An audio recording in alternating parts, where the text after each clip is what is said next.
बिस्मिल्लाहिर्रहमानिर्रहीम। अस्सलाम वालेकुम। मैं हूं फ़हीम अख्तर, एक नए व्लॉग के साथ हाज़िर खिदमत हूं। नाज़रीन, आज हम बात करेंगे पाकिस्तान तहरीक इंसाफ की जो सियासी कमेटी का गुज़श्ता रात इजलास हुआ है, उसकी एक्सक्लूसिव किस्म की मालूमात आपके साथ हम शेयर करेंगे और ये बताएंगे कि इस इजलास में क्या डिस्कस हुआ, क्या फ़ैसले किए गए और अपोजिशन लीडर्स की तकर्री हो या फिर ज़िमनी इंतखाबात में हिस्सा लेना हो, उसके ऊपर क्या डिस्कशंस हुई हैं। और सलमान अकरम राजा जो पाकिस्तान तहरीक इंसाफ के सेक्रेटरी जनरल हैं, क्या वो रिज़ाइन करने वाले हैं। एक बड़ी इंटरेस्टिंग किस्म की डेवलपमेंट पाकिस्तान तहरीक इंसाफ के हलकों के अंदर हो रही है। लेकिन हैरान कुन तौर पर इमरान खान साहब के दोनों भांजों को गिरफ़्तार किया गया है और पाकिस्तान तहरीक इंसाफ की जानिब से सोशल मीडिया की हद तक तो थोड़ा सा आप यूँ कह सकते हैं कि प्रोटेस्ट शो किया जा रहा है, लेकिन पीटीआई की जानिब से बाज़ाब्ता तौर पर इसके ऊपर किसी किस्म का कोई एहतजाज रिकॉर्ड नहीं कराया गया।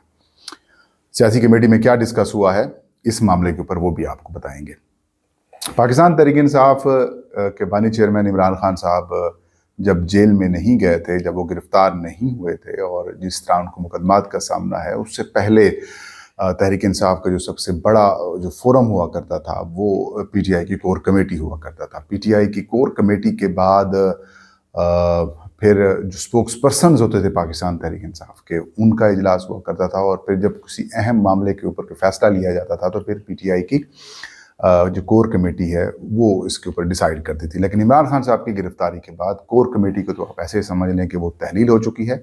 अब उसकी जगह ले ली है पाकिस्तान तहरीक इंसाफ की पॉलिटिकल कमेटी ने। इस पॉलिटिकल कमेटी को चेयर करते हैं बाज़ औक़ात बैरिस्टर गौहर और किसी वक्त सेक्रेटरी जनरल जो कि पाकिस्तान तहरीक इंसाफ के इस वक्त सलमान अकरम राजा हैं वो करते हैं।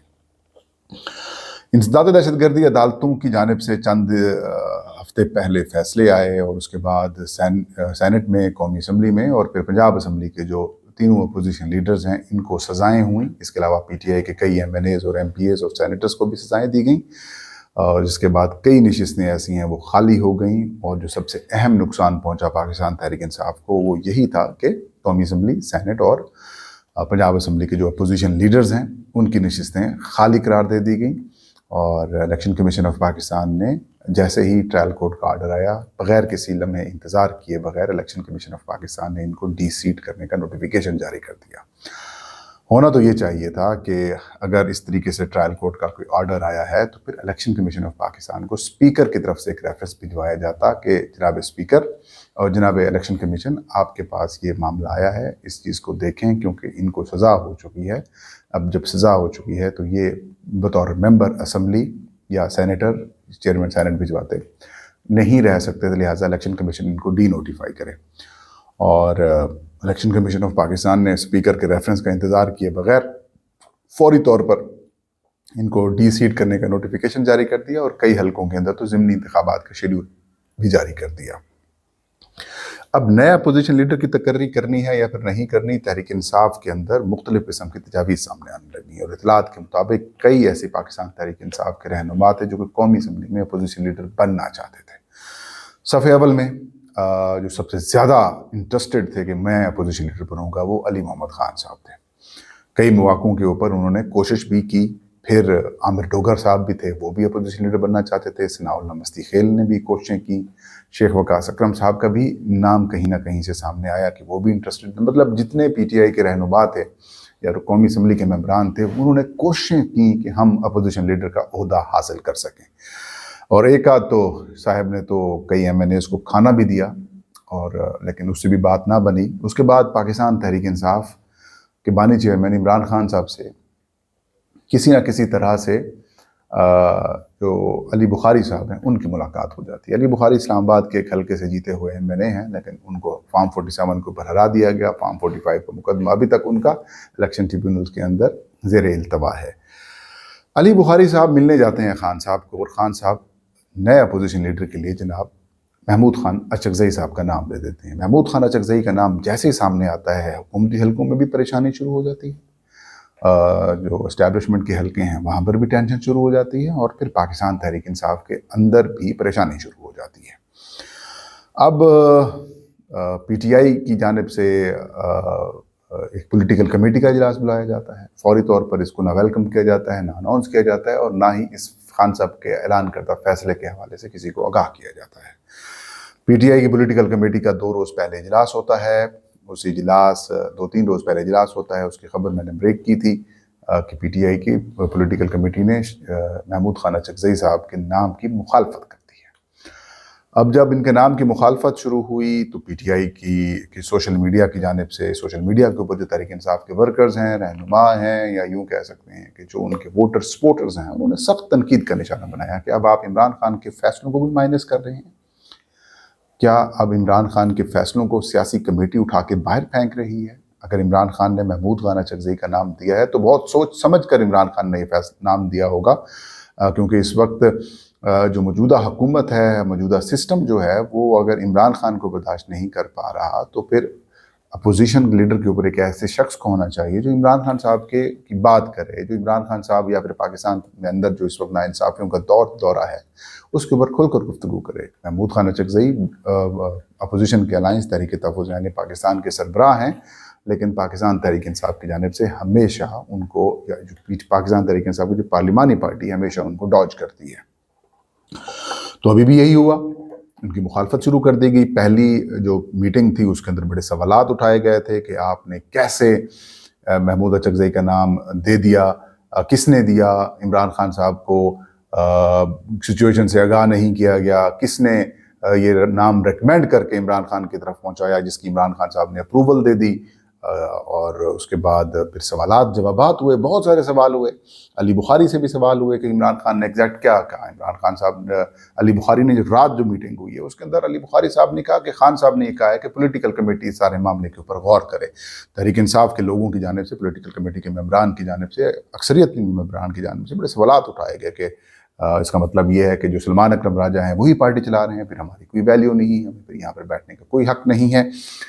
کیا تحریک انصاف کے اندر یا پارلیمانی پارٹی کے اندر پی ٹی آئی کا کوئی ایسا ایم این اے نہیں ہے جو اپوزیشن لیڈر کا عہدہ لے سکے؟ آپ ایک جماعت والے، ایک نشست والے جو صاحب ہیں ان کو آپ جو ہے وہ اپوزیشن لیڈر مقرر کر رہے ہیں.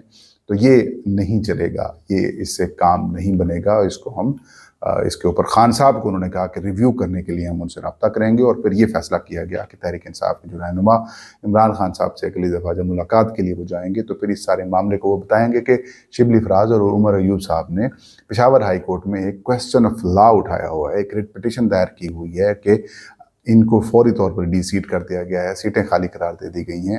کل کو اگر ہائی کورٹ سے یا پھر سپریم کورٹ آف پاکستان سے ان کو ریلیف مل جاتا ہے اور ان کو جو مقدمات میں سزا دی گئی ہے وہ ختم کر دی جاتی ہے تو ان کی رکنیت بحال ہو جائے گی. تو پھر کیا جو اب آپ بائی الیکشنز کرا رہے ہیں وہ ایم این اے ہوں گے یا پھر وہ جن کو بحال کیا گیا ہے؟ تو انہوں نے کہا کہ اس ساری سچویشن سے عمران خان صاحب کو آگاہ کرنا ضروری ہے. لیکن فوری طور پر آپ کے علم میں ہے کہ الیکشن کمیشن آف پاکستان کی تعیناتیاں کرنی ہیں. اپوزیشن لیڈر نہ ہو تو بہت سارے مسائل اپوزیشن کو ہو سکتے ہیں. ایک پوری سپیس ملتی ہے اپوزیشن کی تقریر کی، ایک وقت ملتا ہے، پارلیمانی ٹائم کاؤنٹ ہوتا ہے جو کہ تاریخ کا حصہ بنتا جاتا ہے. تو وہ کرتے ہوئے میرے خیال میں سلمان اکرم راجہ صاحب نے شاید کسی سے مشاورت نہیں کی، یا مشاورت کے بغیر انہوں نے نام عمران خان صاحب کو بھجوا دیا. اور اس کے بعد پھر میٹنگ کے اندر سلمان اکرم راجہ صاحب نے اس بات کو ایکسیپٹ بھی کیا کہ میں نے نام فائنل کر کے بھجوائے تھے. کس کے لیے؟ ملاقات کے لیے. تو اس کے اوپر بڑی لے دے ہوئی اور اس کے بعد اطلاعات یہ ہیں کہ سلمان اکرم راجہ صاحب پولیٹیکل کمیٹی کا اجلاس چھوڑ کر چلے گئے تھے.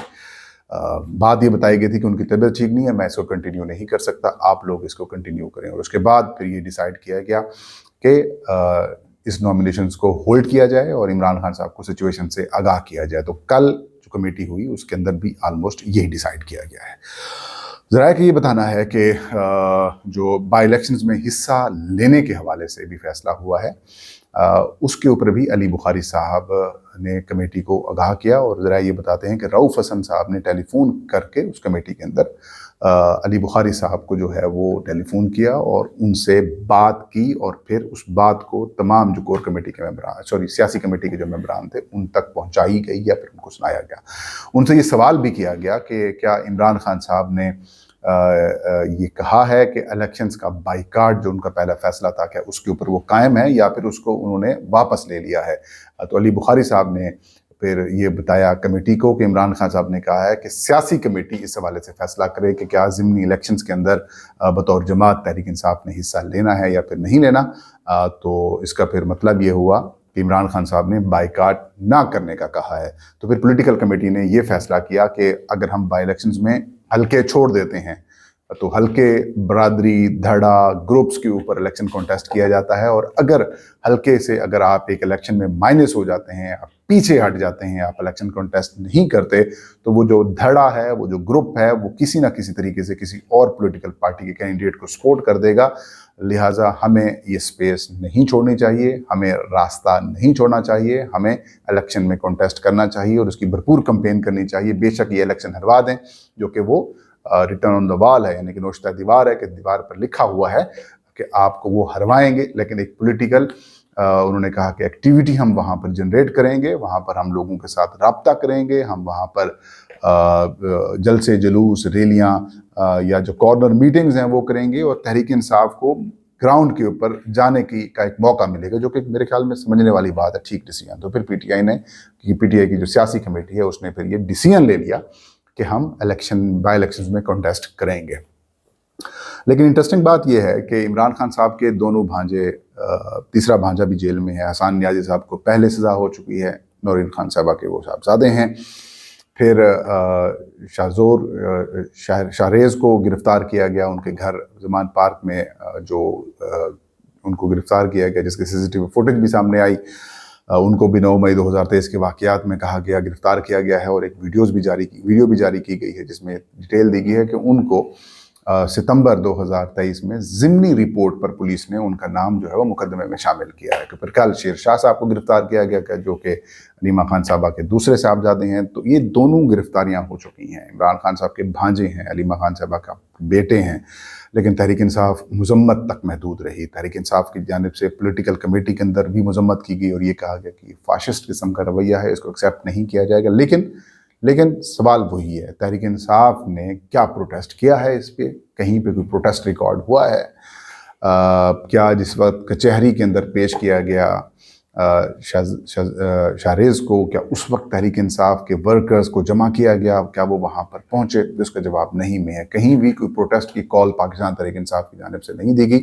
और तो और तहरीक इंसाफ की जानिब से इस सारे प्रोसेस के ऊपर, गिरफ्तारी के ऊपर खुलकर की बड़ी प्रेस कॉन्फ्रेंस भी नहीं की गई। बैरिस्टर गौहर का ट्वीट आया, एक रिपोर्टर के साथ हमने गुफ्तगू कर दी। सलमान अकरम राजा का भी ट्वीट आया, या एक प्रेस कॉन्फ्रेंस उन्होंने ज़मान पार्क में जाकर की जब वो शाहरेज़ को गिरफ़्तार किया गया। लेकिन उसके बाद बिल्कुल ठंड है, बिल्कुल खामोशी है। और तो और इंटरेस्टिंग बात है, पॉलिटिकल कमेटी ने रात जिसकी मजम्मत की है उसका अभी तक प्रेस रिलीज एलानिया भी तक जारी नहीं किया। तो ये सूरत हाल है तहरीक इंसाफ की जो पॉलिटिकल कमेटी की इनसाइड स्टोरी थी, वो मैंने आपके साथ शेयर की। फ़हीम अख्तर को इजाज़त दीजिए। अल्लाह हम सबका हामी नासिर हो।